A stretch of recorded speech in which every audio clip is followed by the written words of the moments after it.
Welcome to Wednesday Night Live. This is the class that adds some peak to your week. It's what gets you over the hill.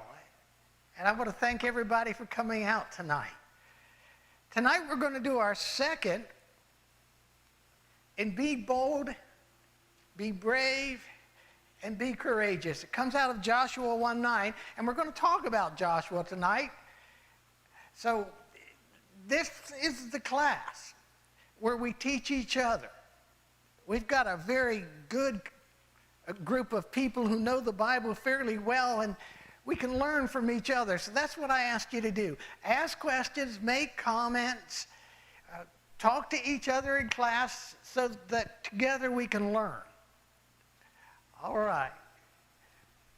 Joshua chapter 5. As soon as all the kings of the Amorites who were beyond the Jordan to the west, and all the kings of the Canaanites who were by the sea heard that the Lord had dried up the waters of the Jordan for the people of Israel until they had crossed over, their hearts melted, and there was no longer any spirit in them because of the people of Israel. It's one of those stories that we have back from times we're a little child on up. But when Israel crosses over the Jordan on dry land, the people around get very, very concerned. Would you pray with me, please? Father, tonight we're going to look at your working, your might, and your power. And we ask that you help us to see who you are. I ask that you help me get out of the way. And I ask you to draw us all closer to you in Jesus' name. Amen. What kind of reaction did the foreign kings have about Israel and about their God? They were afraid. They were afraid. Why would they be afraid? I'm sure they have heard about the children of Israel. Okay, the children of Israel have been coming for a long time. They had a reputation. And they came out of Egypt, and that's where it goes, Sue. In addition to that, I know that a lot of people that were not following Jehovah God believed in different gods that had power over things. And obviously this God had power over nature. And that meant he was a very, very powerful God, even if they didn't believe in him as Jehovah God. Okay, I didn't think of that. That's good. Thank you. Somebody tell me what they know about Jericho.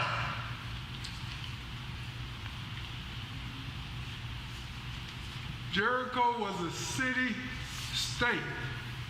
It was surrounded. It was very protected. Yeah. It was in the promised land, they had the best army and the best city to defend them. They could stay in the city for a long time. They did a lot of little things, like instead of using rivers to come down and supply their water, they dug wells. So that way nobody could come in by the way of the water because the wells were there. You didn't need to bring water into the city. They had thick walls. They said they could ride 3 chariots on them. And they had chariot races on the walls of Jericho. And their army was feared. If it showed up, you'd do whatever the army wanted. Now, Israel runs into them first. And God had promised, no one will be able to stand up against you all the days of your life. As I was with Moses, so I will be with you. I will never leave you nor forsake you. Be strong and courageous. because you will lead these people to inherit the land I swore to their forefathers to give them. Be strong and very courageous. Be careful to obey all the law my servant Moses gave you. And do not turn from it to the right or to the left. So he's going in against Jericho with that promise. You just do what I tell you, it'll be all right. But now he's got a problem. The Lord said to Joshua, make flint knives and circumcise the sons of Israel a second time. So Joshua made flint knives and circumcised the sons of Israel at Gibeath Haworkuth. I actually looked that one up and had people pronounce it for me online. Why is the second time necessary to circumcise the people of Israel? Chuck. Ones born in the wanderings and they hadn't been circumcised. Oh, very good. They had to undergo circumcision because it's the sign of the covenant between God and his people, and they have been wandering. They haven't had circumcision rituals since they left Egypt.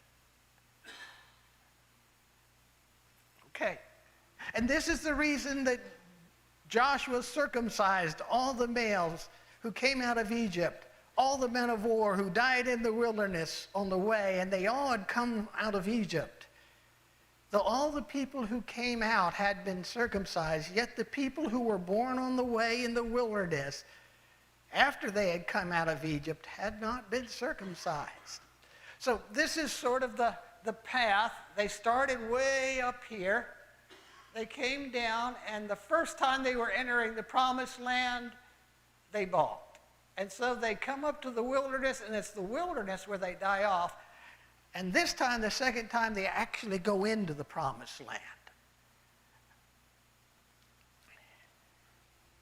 Why did the Israelites wander for 40 years? Unbelief. Unbelief. Thank you, Brant.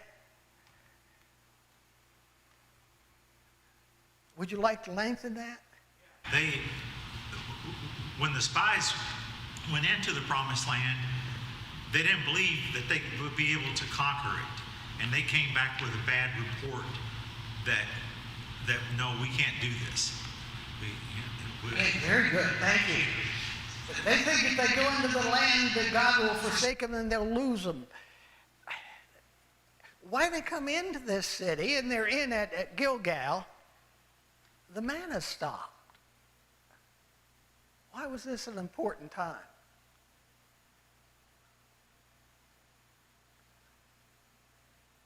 Sue. They had manna for 40 years. But now they were going in the promised land. But if they didn't go in, there was no food to eat. Okay. And that had to have been kind of scary. If you were a child and you had somebody giving you food to eat every day and suddenly they were gone. So what did they eat? When they got into the promised land, there was lots of stuff because the spies said there was. Yeah, there are lots of crops in the promised land, and they just eat the crops of the people that they're conquering. This gives you an idea of where Gilgal is and Jericho is. You see they're very closely linked and why they're ready to face it. When Joshua was by Jericho, he lifted up his eyes and looked, and behold, a man was standing before him with his sword drawn in his hand. And Joshua went to him and said, "Are you for us or are you against us? Are you for our adversaries?" And he said, "No, I'm the commander of the army of the Lord. Now I have come." And Joshua fell on his face to the earth and worshiped and said to him, "What does my Lord have to say to his servant?" And the commander of the Lord's army said, Joshua, take off your sandals from your feet, for the place that you are standing is holy. And Joshua did so. This is a real controversial verse, by the way. Who do you think it is? Chuck. Michael? Michael, the archangel? He is the commander of the Lord's army. Do you notice any other sayings in what he has said?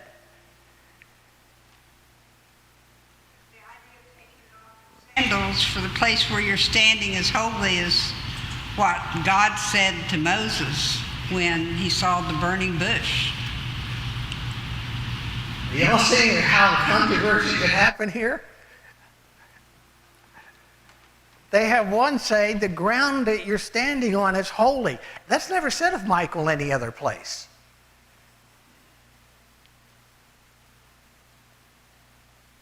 But it's never said, I am the guy in charge, the commander of the Lord's army. That's only said about Michael.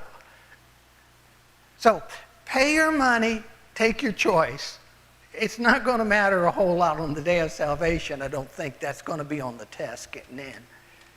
There's not a test getting in. Don't leave that. People on the line. This is somebody speaking for God. Thank you.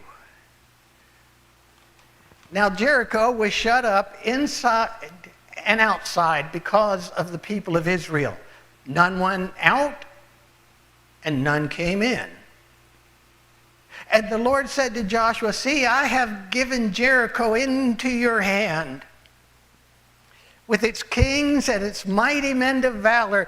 You shall march around the city, all the men of war going around the city once.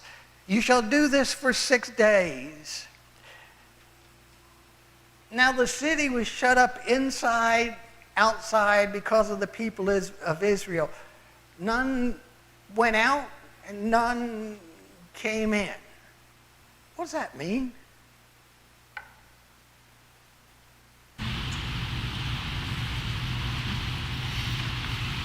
Let's give, Chuck, can I give you a city that you're defending? And Jim wants to conquer it. Okay, Jim? You want to be the conqueror. What kind of methods would he use?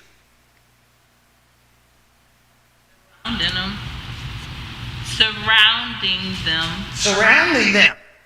But this is a well-fortified city. They would surround the city long enough that they would starve them out. Yeah, they could starve them out. But it takes a long time. Shaq. Make sure you always know who's inside the walls.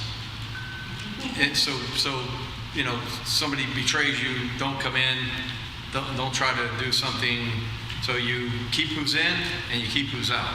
And who stays in, doesn't go out, and who's out doesn't come in. Oh, that's great. Thank you. What Jim might try to do is send a spy who looks like a spy in close vicinity. Mike, you can be the spy. You try to go in to see how he's defending his city. What are the weak spots? How could you get in? How could the army rouse them? What could they do? So one of the ways is to get a spy in. And the reverse is true. Get a spy out. Get somebody on the inside to come out and tell you what's going on in the inside. So if you don't have anybody going in and you don't have anybody coming out, you're very limited in how you can conquer a city.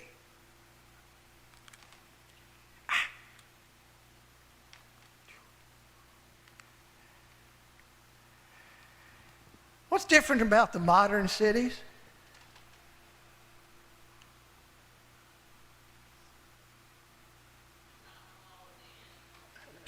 It's not what? Walled in. It's not walled in. There's no wall you have to get over.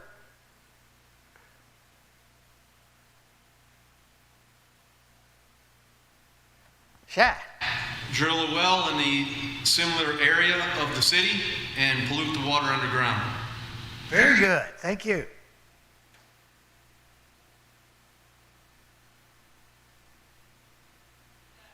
buildings too.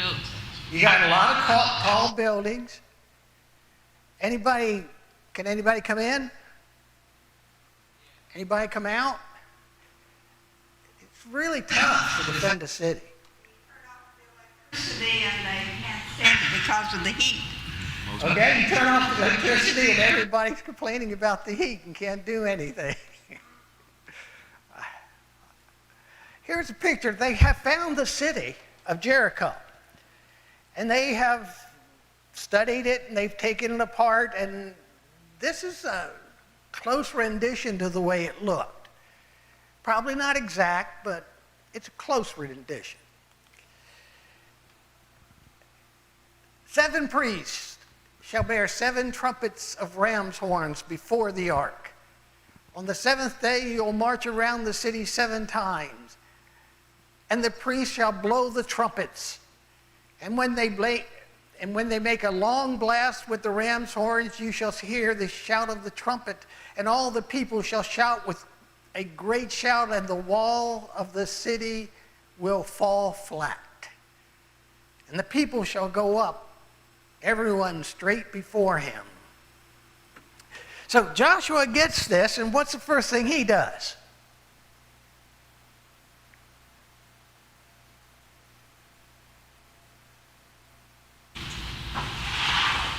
He immediately acted on it, much like he did when God told him to circumcise all the men. He did it that day. Yes, very good.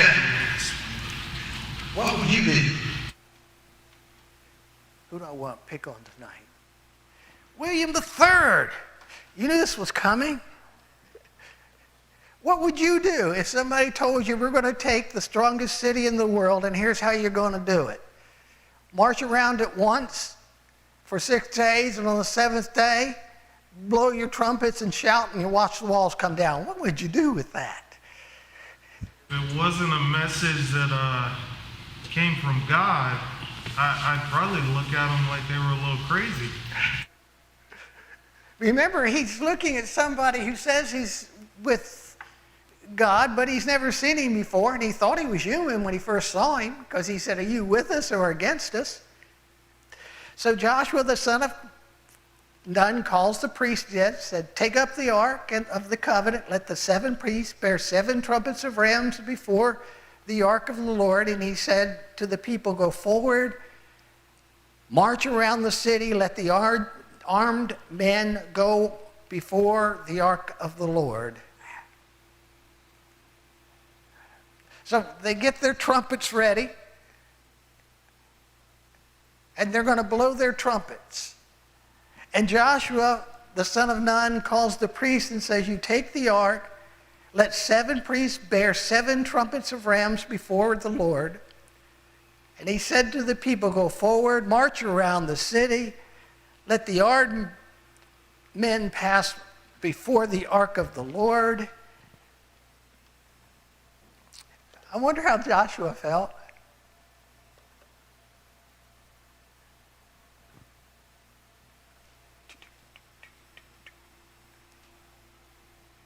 Well, Joshua got this from God. So from his perspective, of course, he was one of the spies that said, "We can take it." So I would think from Joshua's perspective, it would be, this is what God told us to do. God's the one who's going to deliver it anyhow, not us. It's not up to us, it's up to him. I don't think he saw a problem at all. I'm imagining the looks on the people's faces that he was explaining it to was a different story altogether. Good, thank you. Even when they were in the wilderness, they wanted to kill Moses and go back to Egypt. So they didn't take much to terrify them. They weren't people of battle, trained armies. Now, they were farmers mostly, and they built, so they were architects, you could call them. What are the alternatives?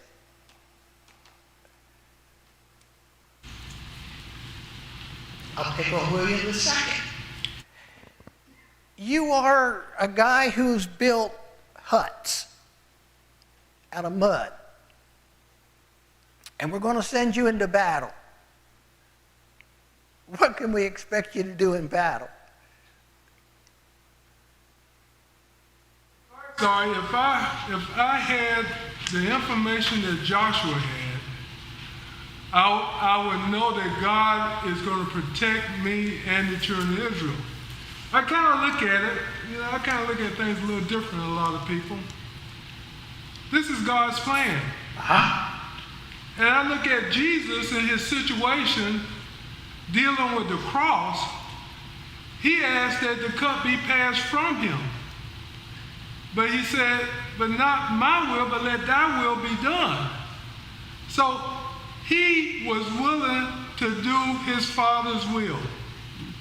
And I look at it like this. I think that's how Joshua feels. Sue? I agree. I think Joshua was all in. But I could see the people there just being scared to death and saying, well, couldn't we go take a little town first? Let's start out small and work up. It's amazing how the children of Israel followed Joshua and did what he told them to do. I find that just, they had to have lots of confidence in his leadership. You know, they just spent 40 years with God providing them meat and bread, and their clothes never shredded. They never wore out. So part of this was to say, God will provide. And I think maybe we don't give the people that were there enough credit to say, God's provided so far. I just got 40 years of that. I'm kind of in on it. Okay, that's what he said to do. Let's do that. It wasn't until they took a few cities, they got kind of cocky. And then they got in trouble. But at this particular point, they were humble enough. They knew they couldn't beat them. But they were listening to Joshua, and Joshua was telling them it was from God. Their faith, maybe their faith is stronger than we give them credit for. Yeah. But certainly while they were marching around there was a lot of heckling going on from the guys on the wall. Shot. I was going to kind of say what Chuck said is, this was the best of the best city. So I imagine it was something that they wanted, what was on the other side of that wall. So they were more willing to get it this time. So I don't know if, it was more courage or that they really wanted what was on the other side of that wall, the massive army, all the food, the clean drinking water, and then, like Chuck said, they've conquered other cities before, so maybe at this point they were starting to believe a little, Okay, we got both bills, so you all decide who goes first. One thing that's kind of important here is to understand the children of Israel that marched out of Egypt, the plagues and all that, and kind of understand that only ones that reached the promised land was Joshua and Caleb. We got to go there. And you gotta understand another thing is the people, even though God gave them the victory, after a while when they got to AI, which was a smaller situation, they felt they kind of overconfident. We don't need to send everybody. This is a small city-state. We can just conquer it. And what happened after? These are the same people, folks. They're not a different type of people, but they didn't even go ask God how to do it. They thought they had it. And after the first time, that's when they ripped their clothes and then said, hey, we need help. Okay, very good. Good.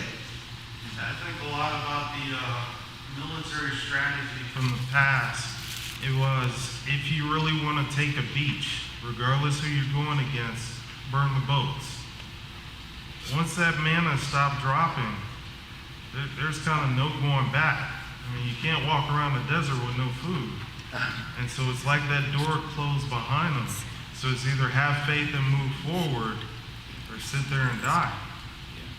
I hadn't thought of that. That's very good.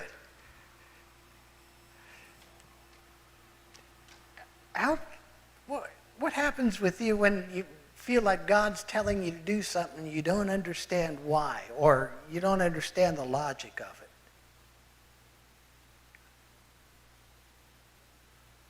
Let me give you an example.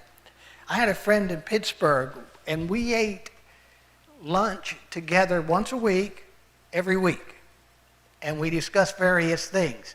He could not see the logic of baptism. And we'd study, and he'd say, yeah, there it is. But he says, it doesn't make any sense to me. Why would God make you do that? And he never quite got to the place where he thought baptism was necessary. The Bible said it. Maybe it was necessary back then, but there's no reason for him to do it now. Anything like that happen in your life? It doesn't just seem logical. Maybe by you or somebody else. Sue. I think sometimes we see it when we have leaders, whether they're bosses, elders, husbands, whoever these leaders might be, and they decide to move in a certain direction, and we don't think it's logical, we don't understand. And sometimes it's hard to go ahead and follow on faith. Okay. Very good. Jack. So what are you asking, like, or trying to refer to is, like the Israelites, why were they taking over this city? Did those people do something to them, or you know what I mean? So maybe a lot of them were questioning, why are we taking these people's home, these people's land? I know it was promised to us, but is it the right thing to do? Is that kind of what you're asking? Yeah, that could be part of it. Why do we want to go against Jericho when they've wiped up everybody that's tried? Yeah. What makes us entitled? I know God promised it to them, but these people did not do anything to us. Okay, good. Chuck. Well, the whole plan that God has, sometimes he chooses something absurd to show you didn't have anything to do with this happening. It was me that made it happen. And just to make sure you understand that walls that are wide enough to have 3 chariots on it, that are tall, strong, and like that, are going to fall down. If you think because you marched around there and on the end you blew the trumpet 7 times and you did what you did that you were told to do, and the walls fell down, you had anything to do with it all, you're crazy. Yeah. And I think that's, sometimes he does have you do things that are illogical to show that God is the one who's in charge. Yeah, I think he does too. And baptism is kind of like that for some people. It you is. know? It is. It may be illogical to them, but God said to do it. And it's not because it's any work that we did. It's because we put our faith and trust in God to take away our sins. Yep. When that happens. Yeah, baptism is you don't do anything. It's not a work. Some people say it's a work. What work did you do? Who did you give service to somebody else? Nobody. Somebody else dunked you under the water. That's not a work. Yeah. He was a thinker. So they start this process. Okay. I know you didn't see me over here. It's all right. I'm good. You're good. And let me add something to that. I think, something happens to you that you don't figure is going to happen. In your situation, you think if someone told you this was going to happen, you say, no way that can happen. I think of Job. Look at his situation. You think he felt that he was going to lose everything, including his family, his kids, his wife? You think he was going to felt that he was going to just full of balls, be sick all the time? Prior to that, everything was looking great. How could you explain that? You know? And even his friends say, hey, obviously you have sinned. You have sinned against God. So something you have done wrong. You know? Just go head on and admit your sin and die, you know? You'll be at peace. But what I'm saying is all that stuff happened to him. You couldn't see it. You didn't understand it. And I think Job did not understand it. And he began to question God. And I don't want to prolong but we know what came at the end. I don't think he's seen that at the end. I don't think he did either. Okay. He says, God, if you come down here, then God does. So I don't think he saw that coming. And just as Joshua had commanded the people, the 7 priests bearing 7 trumpets of ram's horns before the Lord went forward, blowing the trumpets with the ark of the covenant of the Lord following them. And the armed men were working before the priests, and they were blowing the trumpets, and the rear guard was walking after the ark while the trumpets blew continually. It's got to be some piss. And he commanded the people, you are not to speak. Your voice is not to be heard. Neither shall any word go out of your mouth until the day I tell you to shout. So he caused the ark of the Lord to circle the city, going about it once. And they came into the camp and spent the night. You don't understand what's going on, you're not allowed to ask questions. Sad. Oh, I thought you moved your hand. It's dangerous with me. Then Joshua rose early in the morning, and the priests took the ark of the covenant, and the 7 priests bearing the 7 trumpets of the ram's horns, and the ark of the Lord walked on, and they blew the trumpets continually, and the armed men were walking before them, and the rear guard was walking after the ark of the Lord while the trumpets blew continually. And the second day they marched around the city once and returned to the camp. Does that seem familiar to you all? It's the same thing he said he did the first day. So they did this for 6 days.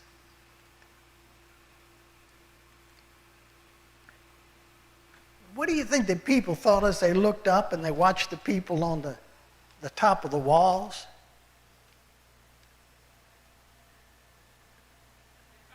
Mocked them. They probably mocked them. They probably mocked them, I think so. I don't know if that one's gonna make it all the way around this time. Look how red that one is, and stuff. I think that's good. Chuck. Susan. So I kind of think, I'm wondering what Rahab is thinking while all this is going on, because she knows these people, and I think, that would be an interesting person to follow up on. Mm-hmm. Yeah. She had a lot of courage, too. She did. And that's something we miss a lot of times. Chuck, you were going to put your hand up. I'm sure they were beginning to think, particularly by the 6th day, and these are the people we were afraid of? Really? Look at them. They're just marching around blowing horns.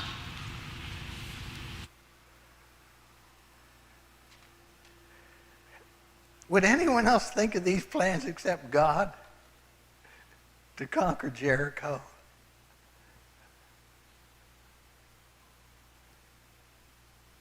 That's what somebody said, this was so off the wall, and so you just absolutely knew that it had nothing to do with what you were doing had nothing to do with it falling down. It had to have been God. Amen. Thank you, Sue. Okay. On the 7th day, they rose early at dawn of day. They marched around the city in the same manner 7 times. It was only on that day that they marched around the city 7 times. And at the 7th time, when the priests had blown the trumpets, Joshua said to the people, shout, for the Lord has given you the city. What are they doing different difference for the seventh day?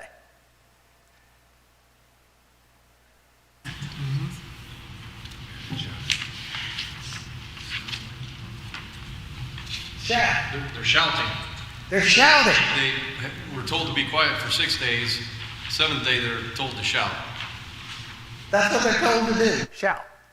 March around it 7 times instead of 1 and shout. So who did Joshua give credit for taking the city of Jericho? The Lord. What attitude do you think the Lord wants us to see in this kind of city, in this kind of situation? That's better.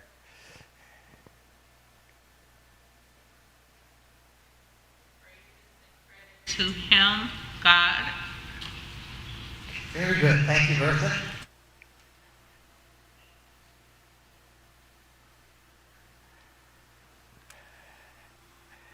And the city and all that was in it shall be destroyed, shall be devoted to the Lord for destruction. Only Rahab the prostitute and all that are with her in the house shall live, because she hid the messengers whom we sent. But you, keep yourselves from the devoted to the destruction, lest you have devoted them to take any of the devoted things and make the camp of Israel a thing for destruction and bring trouble upon it. What's the temptation? Those valuable items. Okay? Chuck. Pagan gods. Don't take their pagan gods. Well, were the pagan gods valuable? Gold. Not. They might have been. It might have been, but a lot of them were wood or stone or whatever it is. Because in the next verse, he says, take all the gold and silver, though. Take the bronze, but don't take the gods. That was the Achilles heel to the Israelites all along. It was. Very good.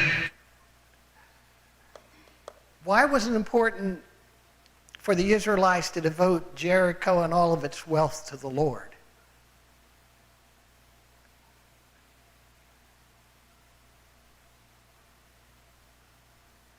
Sue. I think it was to remind to remind the Israelites who was in control. And like we've talked about, they haven't had anybody provide for them manna or meat or clothes for 40 years. And now that's cut off.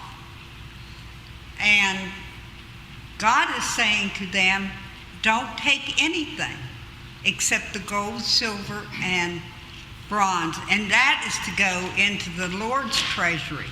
But everything else is God's. It's because I gave you the victory. It's God's. Very good. What does it mean to be devoted to the Lord? I think that's what's covered. Shad, you had your hand up. On the other question, wouldn't that kind of symbolize to the Lord that they're not going to take a pagan god? They're dedicating everything to Him, so they're showing Him complete respect this time, like they usually take on a pagan god and turn their backs on God. That gives them everything every time they seem to keep defying Him. Mm-hmm. So maybe they're starting to turn the corner. And you're right on. You know, because of what happens, but you're right on, man. Can't get it much better. What does it mean to you to be devoted to the Lord?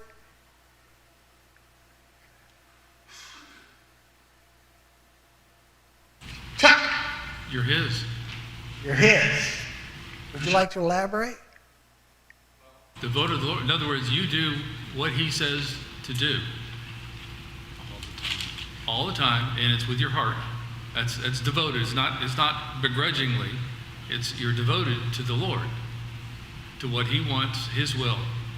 Christ was a perfect example of devoted to the Father. Very good. Thank you, John. You also need to think about Samuel. Sorry? You need to think about Samuel because of what his mother did for him. She devoted him to the Lord. Yes. Samuel did. But all the gold and silver and every vessel of bronze and iron are holy to the Lord. They're to go into the treasury of the Lord. Okay, we finished that one. So, what are they supposed to do with the wealth? The treasury of the Lord.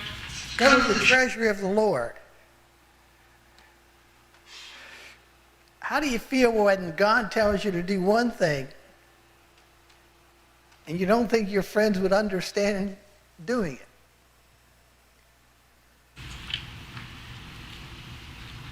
You realize who is not your friend. You realize he was not your friend. These guys could have had a chip on their shoulder. You know, we haven't had a change of clothes. We've had the very same clothes for 40 years. And we've had the same pair of shoes for 40 years. And now we got this stuff and we could get new stuff. Sounds like a commercial on TV, doesn't it? You don't have to go with the old stuff. It's out of line. You just get new stuff. They could be there. So the people shouted, and they heard the trumpet of the Lord and the great shout, and the wall fell flat. So the people went up into the city, every man straight before him, and they captured the city. I kind of like the picture, that's why I put that in there. And they burned the city with fire and everything in it. And only silver and gold and vessels of bronze and of iron were put into the treasury of the Lord. Except there's a guy named Achan who entered one of the temples, and he saw a robe and it really looked good. And he grabs the robe, and under it is an idol. And the idol looks expensive. And Achan takes the robe and the idol, and that leads to the thing that we were talking about before, the little city of Ai routs the Israelites for the first time.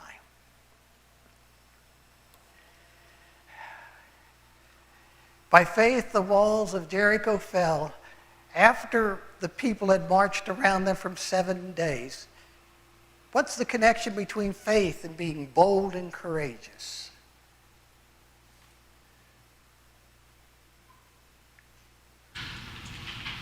One is a dependence on God, and the other is a dependence on your own abilities.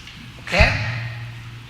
Facing the impossible even, because you have God on your side. Okay, next week,